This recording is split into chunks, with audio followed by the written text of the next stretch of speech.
remaining in the stomach. You put a scope in, you won't be able to see anything. We'll come to the preparation a little later. Only after preparing the stomach, getting rid of most of the content, an endoscopy may reveal a lesion in the pylorus. You may not be able to pass the instrument beyond. You're supposed to take how many biopsies, please? Minimum number? 8. 8. Okay, right. 8, sir. So choose those areas where it's obviously fungating, ulcerating, chance of getting positive tissue is much higher. What's the problem in Linus? Somebody brought in Linus plastica. What's the problem endoscopic biopsy in Linus plastica? Generally, we are taking mucosal biopsy. Linitis plastica is a disease of submucosa and muscularis propria. Biopsy over biopsy. Agreed. Agreed. Ultrasound guided, fine. Now, is there any clue as you go in that you are dealing with the Linus plastica? Any clue? Non-distensibility. Exactly. Yeah. Non-distensibility is one sign. You'll find that the stomach wall refuses distance despite trying to move air. Fine. Now, other investigation, a point of concern here, the HB level should be recorded only after dehydration is corrected. Hemo concentration may raise the HB to abnormal levels. Only you correct the dehydration and then only you check the hemoglobin. What's the range you're interested in? Hemoglobin before surgery? We're in India, remember that. Don't quote me American figures. 8. 8. Above 9. More than 9. Anything 8. less than 9 is dangerous. 8 people say, exams say 10. Examiners like 10 is the magic answer. You may operate under 8 or 9, but examiners expect you to say 10 grams. Right. Proteins are important because wound healing and especially albumin levels are important. Electrolytes. More than 10 है तो operate करना है? More than 10 grams is wonderful, Missy. You'll operate on any patient more than 10 grams. Right. Now, what is this paradoxical acidosis I've written? Can anybody explain? Actually, it is not acidosis, but it is paradoxical aciduria. You are talking like a Shatabdi Express young man. Go a little slow. It is a paradoxical aciduria, sir. I know. Why is the urine acidic? Because of the persistent vomiting, it will lose all electrolytes, and so kidney will try to conserve more sodium and H+.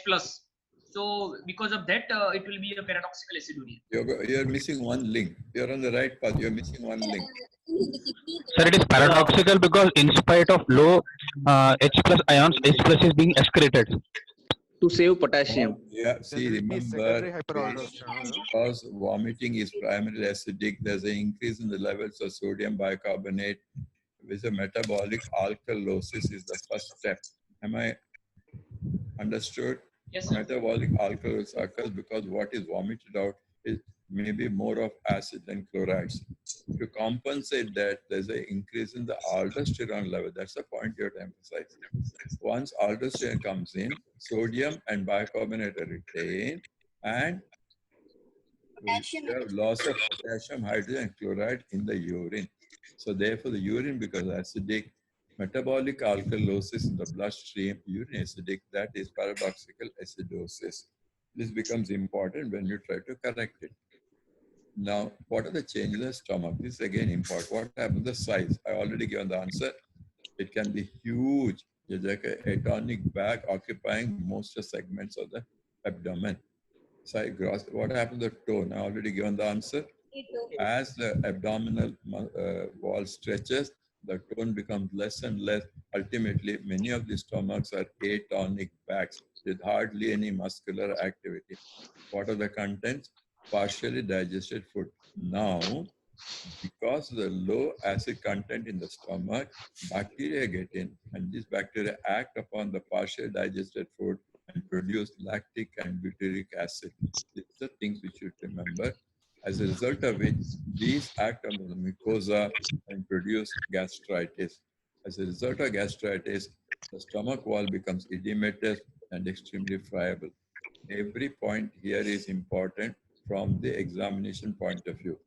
There's a gross increase in the size, tonicity is very poor, contents are digested, partially digested stuff, bacterial action, production of lactic and butyric acid, and lastly, the stomach wall becomes grossly edematous and friable. How do you prepare the patient? I'm sure all of you know about it. You got to give them an IV fluids. You got to uh, watch for urine output, and hematocrit values will be of help, and get the electrolytes corrected. If the hemoglobin is low, you give them Paxil. TPN is ideal. In the absence of that, next step is albumin.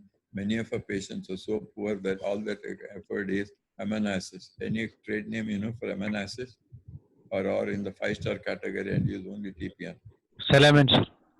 Yes, Harmin is one. There are some other preparations also. Please remember zinc and vitamin C are essential for wound healing. Therefore, tracer elements and multivitamins must be given.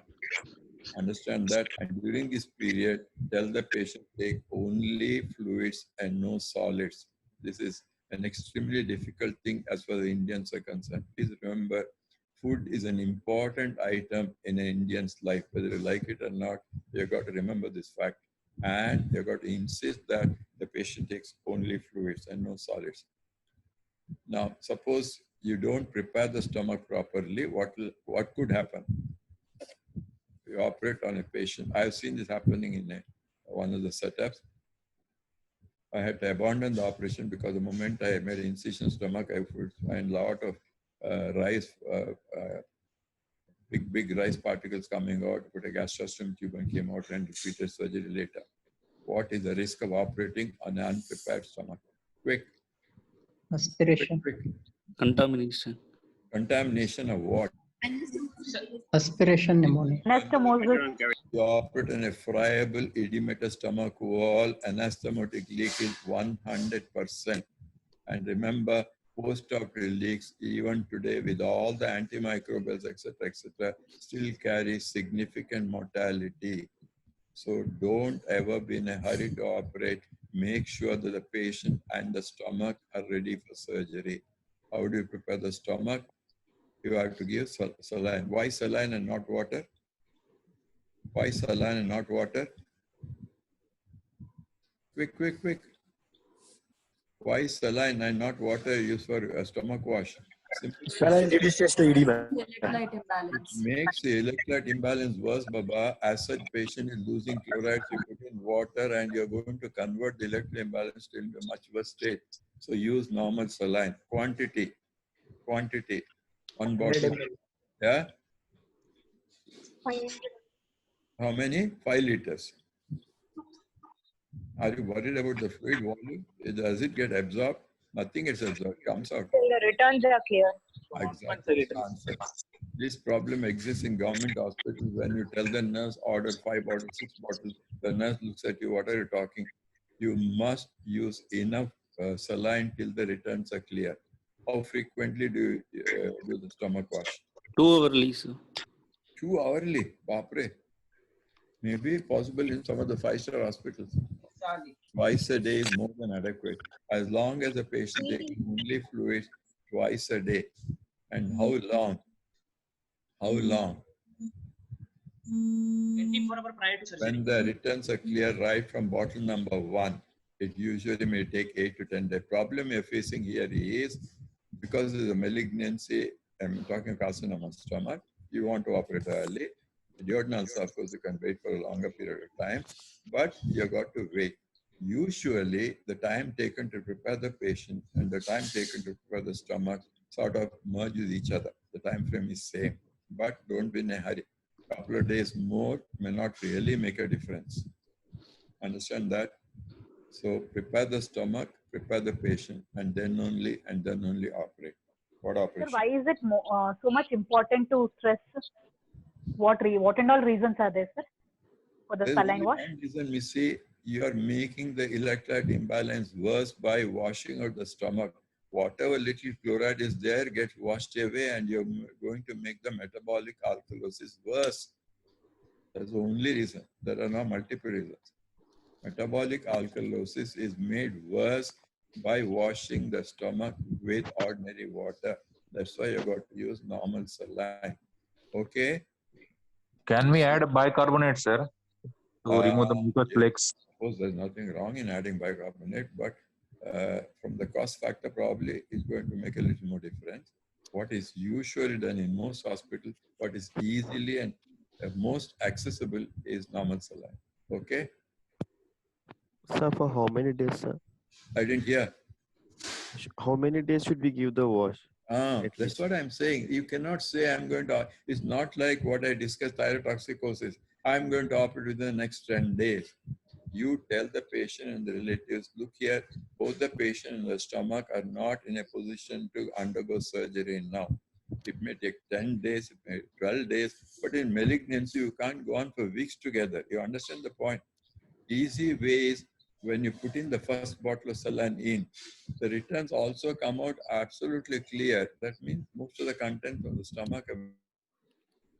Now, I'm sorry, first point, tube. What tube do you use? Right tube. Please remember the biggest port tube available. Don't use a stomach tube that is used for poisoning cases, that is seen in forensic department. They are not necessary. See, olden days, when I started my career, all the rides were made up of red rubber. The thickness of the wall was much more and the lumen is very narrow. And at least in South India, the staple diet is rice. When rice remains in the stomach for a long period of time, it tends to become more and bigger in size. Therefore, use the widest bore rice tube available in the hospital. Then only your washings will be fruitful. Then you can see all the muck coming out from the stomach every time you wash out with saline.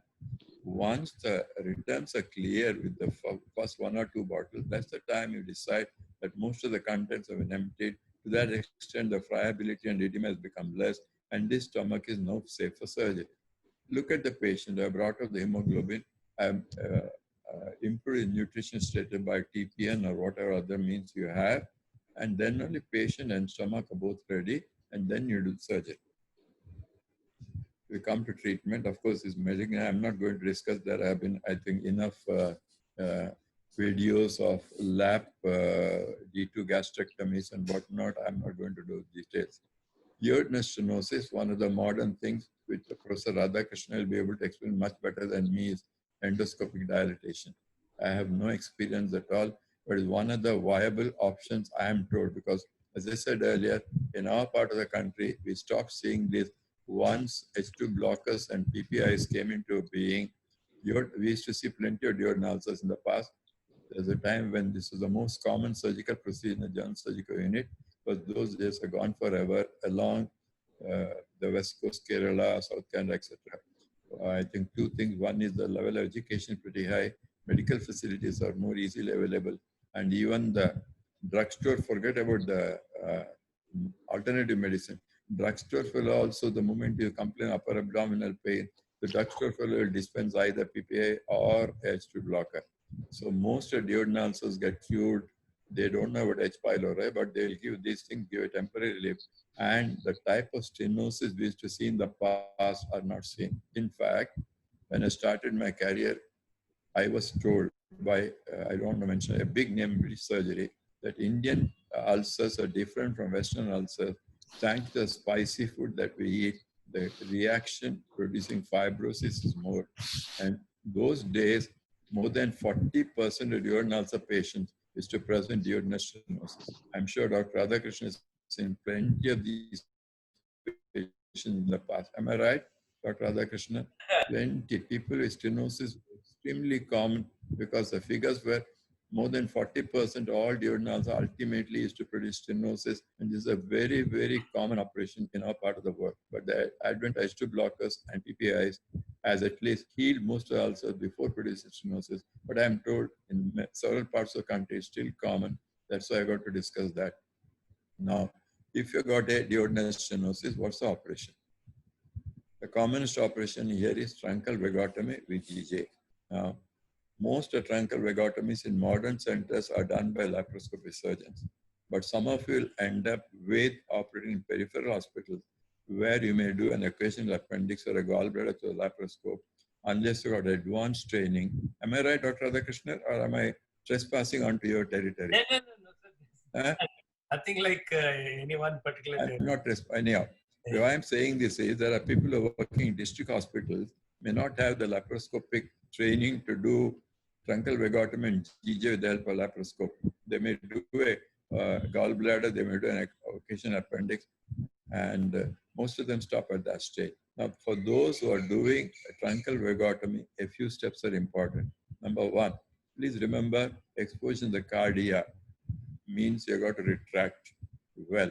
And at least in 1980s, an article came in the American Journal of Surgery where the commonest indications of splenectomy was iatrogenic injury during a vagotomy. So sometimes I get worried when I have really muscular young PGs retracting on the left side of the abdomen. Take care to cover it with a pad, etc., etc. Still, I still remember the paper which said the commonest indications in those days was truncal vagotomy. That's point number two. There's always a infraphrenic vein. Laparoscopy people will demonstrate beautifully well, which crosses in front. Of course, today with the bipolar diathermy, you can easily divide it, expose the esophagus completely. Now, the anterior branch of the vagus. Please remember the right and left get converted to anterior posterior. Agreed? But is that amount of anatomy is remembered or not remembered? Remembered. Yes, remembered. Most of the fibers from the right side come into the anterior branch. Most of the fibers from left side go to the posterior branch. Anterior branch is lying on the surface, and with a little bit of this is where your touch comes to help. You can distinguish the nerve running obliquely across the esophagus on the anterior aspect of the esophagus, and with the finger you can gently lift it up, and then what do? Tie two ligatures on either side, cut in between to prevent. Of course, cranial nerves are not supposed to degenerate, but even then you take a precaution. You put ligatures on either side, divide in between. Point is the posterior vagus. For those who are operating in general surgery or who are assisted for general surgery, please tell me, where do you search for the posterior vagus? Quick. Am I to understand that you never assisted one or forgotten? Come on, if you're not assisted one, I'll be able to, I'll want to give the answer. Please, come on. Please remember the posterior vagus is not in immediate relation of the esophagus. It lies to the left and a more posterior plane. You start searching around the esophagus, you will not get the posterior branch of the posterior vagus. So you got to retract the whole esophagus to the right and little anterior. Don't apply too much pressure. I had once had to repair a ruptured esophagus thanks to a PG. That's a different story. Anyhow, retract gently and then to the left and a deeper plane, almost just little in front of the aorta, you'll be able to feel the posterior vagus. Remember, posterior vagus is much thicker than the anterior vagus, and is once you get the knack of it, it is much more easy to identify the posterior vagus. This is for open surgery. If you're all of you are going to turn out to laparoscopic surgery, all this discussion is pointless. But some of you may end up in remote areas, working in district hospital, gets a patient duodenal stenosis. You may not be willing to go to a bigger place, financial, otherwise reasons. You must be able to do a proper truncal vagotomy, even in a district hospital. That's my feeling. Right. Now, GJ, what is the, describe the GJ, please, whether laparoscopically or it may be the same. What are the terms used to describe the GJ? Number one, anterior, posterior. Posterior. It will be the posterior GJ. Posterior in Wait, case of one at a time. non-malignant. Why posterior? Answer the question. Why? I didn't hear. Why posterior? Vidya is the answer, I think. Why posterior, Vidya? Gravity aided emptying basis. Yeah, that's right. More dependent is a scientific answer. Understand? Drainage is better than under what circumstances is an anterior GJ permitted? In malignancy, You will for do palliative.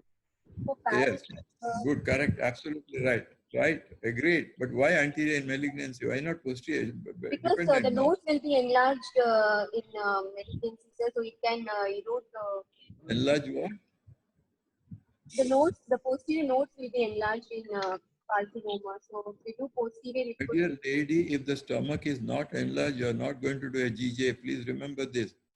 presence of carcinoma stomach is not an indication for GJ. If we are doing posterior GJ in malignancy, we have to traverse to transverse mesocolon and it will prove metastasis. Baapre. You are the talking about a palliative. So anterior is more easy. If you do the posterior GJ, Vidya, I suppose Vidya, you're a diplomat. It is not possible to do a posterior GJ for the simple reason that the type of patient you have carcinoma stomach, which invariably has infiltrated posteriorly, you can never get at the posterior wall.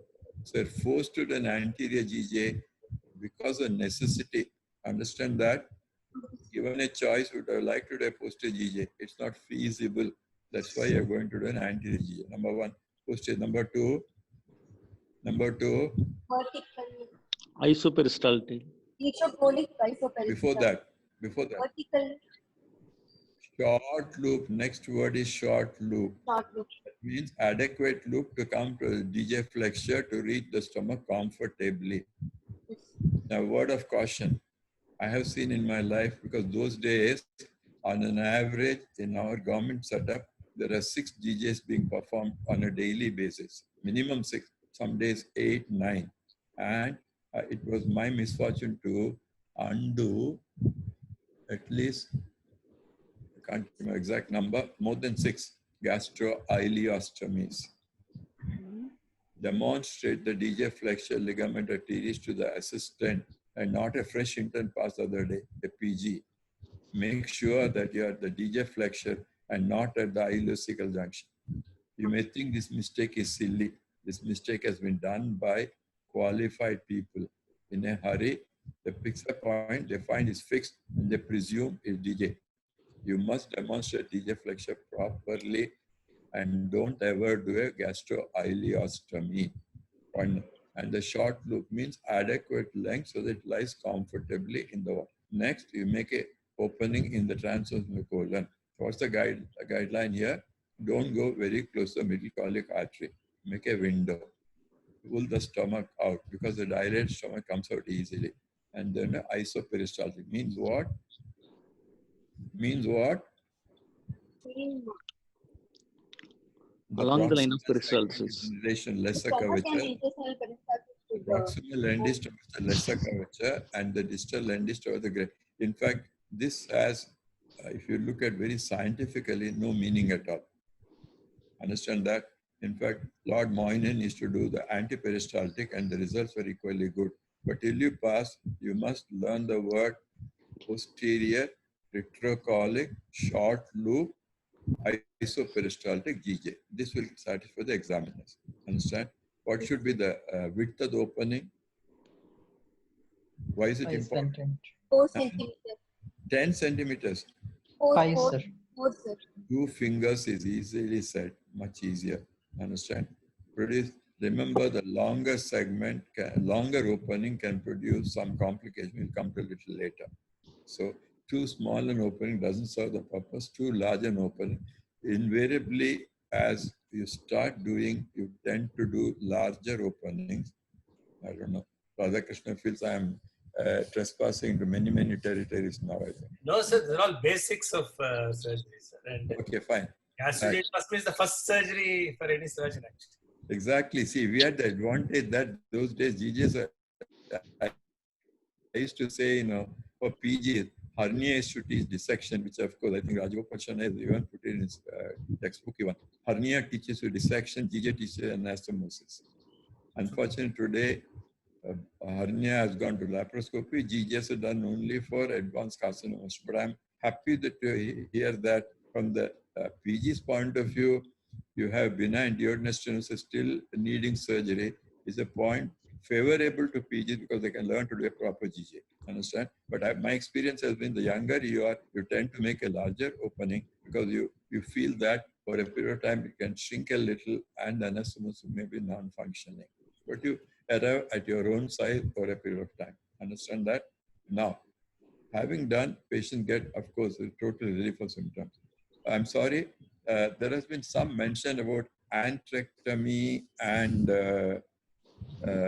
exclusion operation for duodenal stenosis by a couple of people. Are you aware of it? Yes, sir. A gentleman called Divine described an operation for carcinoma stomach, felt with DE and not the divinity of the church. Divine describes an exclusion operation for carcinomas involved in the pyloric region of the stomach, and he felt that it was better than a GJ. This was, you mobilize the stomach proximal to the growth itself is probably stuck. You cannot take it out. It's completely adherent to the pancreas. Even shaving off is not possible. You are forced to do a GJ. Instead of a GJ, what Divine is, divide the stomach proximal to the growth, close the distal line completely, and anastomose a loop of jejunum to the proximal line. Understand? The remnant of the stomach, which is left behind, you anastomose. And he said there are two advantages. Compared to a conventional anti-GJ, the risk of the spreading on to the anastomotic line is drastically reduced by this method. But this is a dangerous operation because on one hand, the pylorus is closed. On the other hand, your closed suture line, it becomes a closed loop and leaks can occur, peritonitis can occur. I've done a few to demonstrate my PGs, otherwise it is not. But I read somewhere that this is an operation that has been described for duodenal stenosis and antrectomy to reduce the quantum of acidity so the ulcer will heal. And then, but my problem is once you do an antrectomy, you're faced with a difficult duodenal closure. So to my mind, stick to, unless the examiners ask, don't bring in antrectomy in the picture at all. Am I right, Radhakrishnan? Yes, sir, but for MCQs, maybe actually the United States those days, antrectomy is the treatment of choice for peptic ulcer syndrome. But not in our country. Our country, Stankel Vagotomy, GJ. GJ is the thing. No. See, I started life. I was telling Radhakrishnan yesterday about this. I started life when partial gastrectomy was the answer for duodenal ulcers. All my early gastrectomies were with difficult duodenal closures. So our generation became experts in closure of difficult duodenums. So when it came to carcinoma stomach, it was comparatively easier. My problem is when you do an antrectomy, you're again faced with a difficult duodenal ulcer, duodenal closure, and it leaks. Hell, you'll have all sorts of problems. On personal basis, I'm not for it. Unless examiners probes you further, I think it's wiser not to talk about antrectomy in this group of patients. A truncal vagotomy GJ is much safer. But what are the problems when you do a GJ for the patient? What are the early problems? What are the late problems? Come on, anybody? Early problems. Early dumping syndrome. Early and late dumping. What is early dumping? What is late dumping? Sir, early dumping within a 15 to 20 minutes after a meal. Right. What? Right. What does what symptoms patient has? Patient will be having Hypovolemia. vomiting, epigastric illness, diarrhea, syncope. What is that? Early dumping. Sir, in early dumping, there is a hypovolemia because of the influx of late dumping, hypoglycemia. Early dumping patient. Hypovolemia. Remember, this patient is epigastric discomfort and he brings out bile. What happens is the stomach empties rapidly into the small bowel, and once it induces cholecystokinin to operate, and a lot of bile is secreted. All this bile gets an access to the stomach. By that time, the food is already gone from the stomach down. And bile is an irritant to the gastric mucosa, induces vomiting, and these patients have early dumping where epigastric discomfort is associated with bilious vomiting. Whereas late dumping, you have large amount of, because Indian food is rich in carbohydrate, lot of carbohydrates enter the small intestine very fast, induces a rapid insulin response that produces hypoglycemia. Patient has all the symptoms of hypoglycemia. Understand that? These are two different things. But my own experience is both these have been over-exaggerated in the literature. Most of patients following this operation are very satisfied people. Their symptoms are relieved. They lead almost a near normal life. Before I go that, what are the problems of truncal vagotomy? Because a lot of modifications were introduced late, selective, highly selective. What are the problems with truncal vagotomy? Stasis. I didn't hear. Here we require a drainage procedure in truncal vagotomy. Stasis will occur and The patient needs it. Absolutely right. You need a drainage procedure for idea of truncal vagotomy is only to reduce acidity. Delayed gastric emptying. Water supply to the stomach comes from the vagus. You always have to add on a drainage procedure. Agreed. Number 2. Agreed. Number 2. Initially, there will be diarrhea, sir. Stasis of bile in the gallbladder can lead to increased gallstone. Number 3. What is most gastric atony is diarrhea. Vagotomy-induced diarrhea is not uncommon. Gallstones are uncommon, but diarrhea is a problem that is sometimes seen after truncal vagotomy. Understand that? But still, I'm happy that it's the easiest operation because as you move to high selective and highly selective operations become more and more complex. Right? What are the nerves of Latarjet? What do you mean by nerves of Latarjet? L-A-T. supplying the antrum. Supply antrum. Right. Why is it important? Why is it important? Why is it important? You are advised to preserve the nerves of Latarjet in all the other types of vagotomy. To preserve the motility of motor function. Pyloro relaxation. Remember, the pylorus is the pump that pushes the pyloro relaxation the sphincter into the duodenum. It's the pump, the motor action. The pump is completely destroyed when you do a truncal vagotomy. That's why you need a drainage procedure. Idea of performing the more selective vagotomies was to avoid a drainage procedure with its own problem. What's the late complication one is worried about after doing a GJ? stomal obstruction. So many? Stomal obstruction. Stomal obstruction should not occur. Bile reflux. Bile reflux we already talked about. So what? Marginal ulcer. Remember, does bile normally enter the human stomach or the pyloric sphincter is like the 30th parallel separate North Korea from South Korea? Is it so? Is bile known to enter the stomach? Have you seen bile being present in stomach when you open the stomach for some surgery? Some amount of bile always comes out. Please remember the pyloric sphincter is not absolute one-way traffic, but presence of bile over a long period of time in the stomach.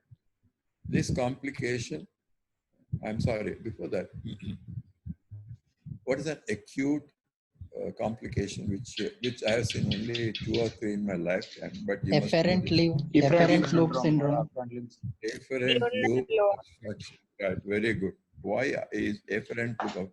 This occurs only when, see, remember, I should have mentioned this earlier.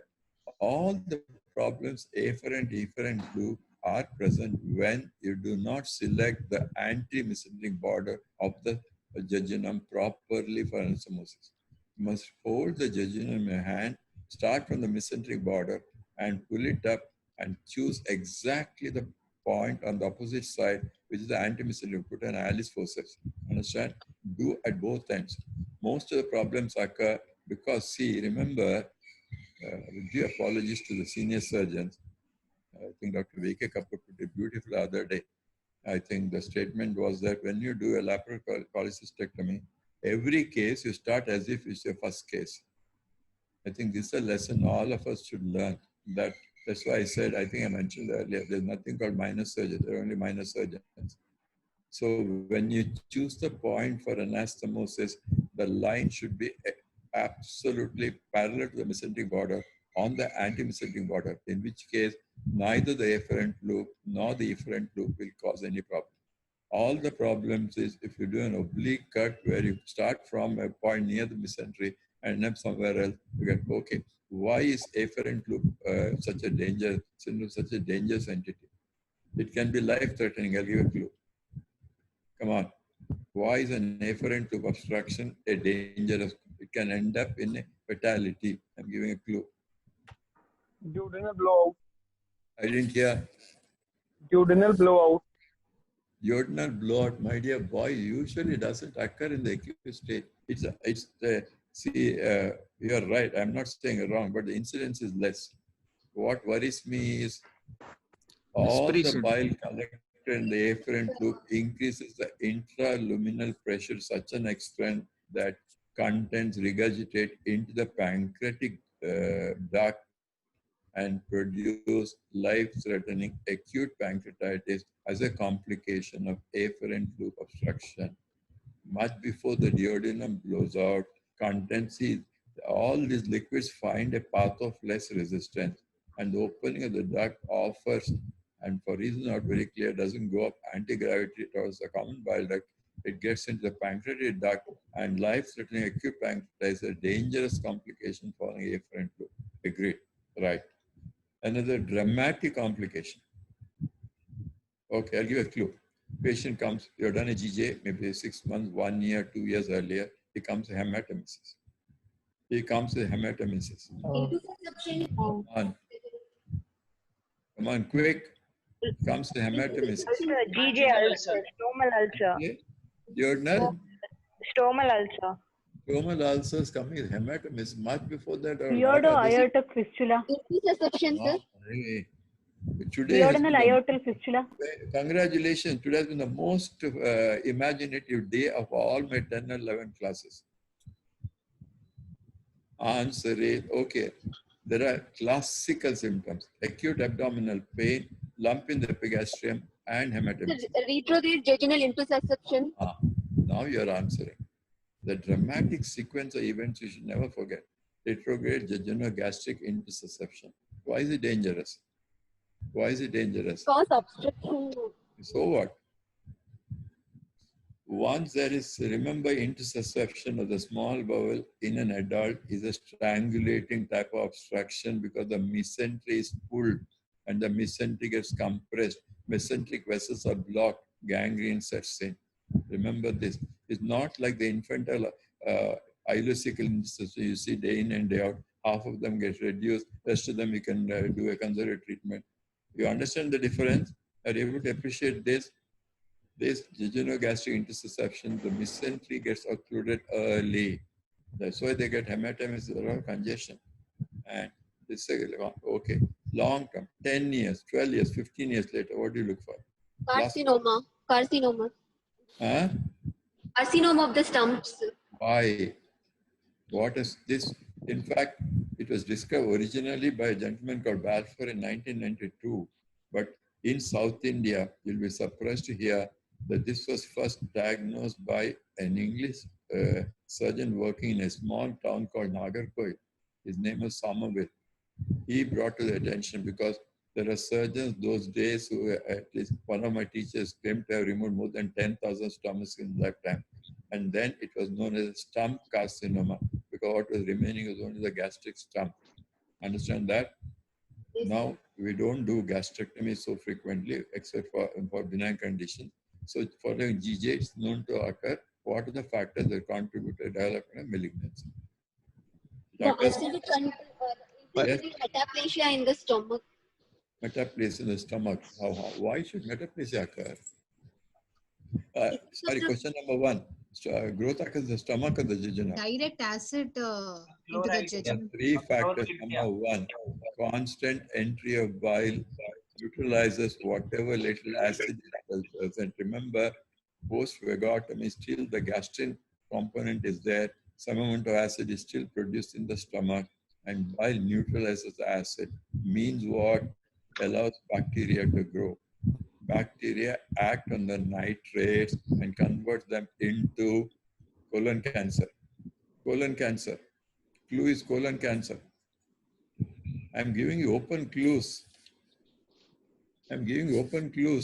Nitrosamines. So you have to think of colon cancer and come back to. Unfortunately, the postgraduate, why human brain works like a computer. All these data are filed in different files. Unless you open that particular file, the colon cancer file is completely now in a hibernating state. Only the stomach file is open. So nitrates are converted to nitrosamines and they are carcinogenic. Number 2, bile itself has a direct damaging effect on the gastric mucosa. Then this girl's metaplasia comes into picture. Understand that? But it's a long drawn out process. And I have seen my own patient because we have done so many GJs in the 60s and 70s For the 80s and 90s, I've seen my own patients coming back to me with a carcinoma. Understand that? Western literature says their outlook is as good as or as bad as the rest of it. In our hands, the experience has been the technical operation is much more difficult and the long-term prognosis is not good. So when you do a GJ vagotomy in a young man, please remember all these options. Patient must be called for repeated surveillance. Anytime the symptoms change, please put in a scope, look at it, and maybe you're forced to do a total gastrectomy and then bring a loop of jejunum up to anastomosis to the esophagus. I won't discuss all those things, but beware when you do a truncal vagotomy and a GJ, it's not a complete answer. You're giving an answer which is good for a majority, but a minority can develop complications, some of which are life-threatening, others are more of a nuisance. Understand that? There have been a lot of requests about a book written by me and my son, and therefore I've given the details here. For those who are interested, see, this differs from all the other clinical books because all the cases, the discussion is not only about the method of examination, it gives a brief outline of the investigations to be done, outline of the treatment schedules available. So one doesn't have to rush to a large voluminous textbook to get into detail. At least common case which come for the exam. Primarily, it's meant for undergraduates, but having gone through the crowd, and that's been in my experience, what happens now is that you spend 2 to 3 years going after the NEET, and during that time you have no exposure to the hospital atmosphere at all.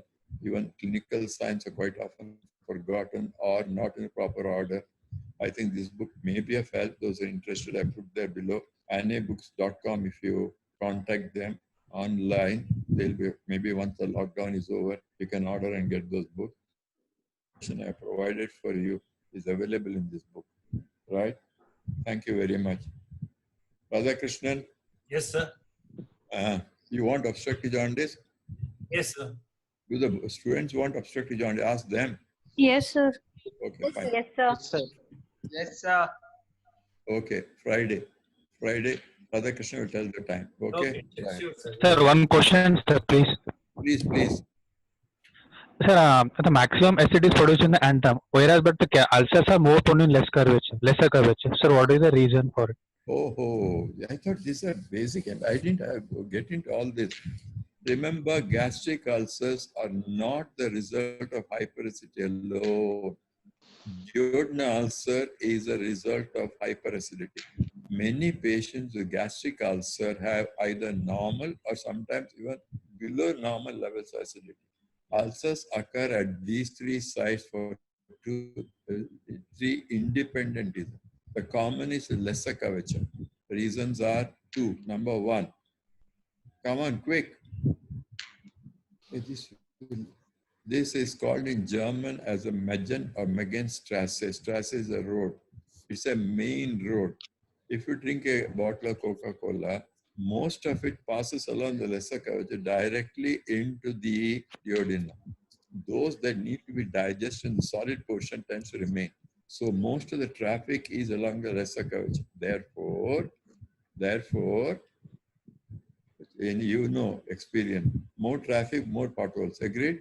Madras are enough potholes. I'm sorry, all Indian cities are potholes. Why Madras?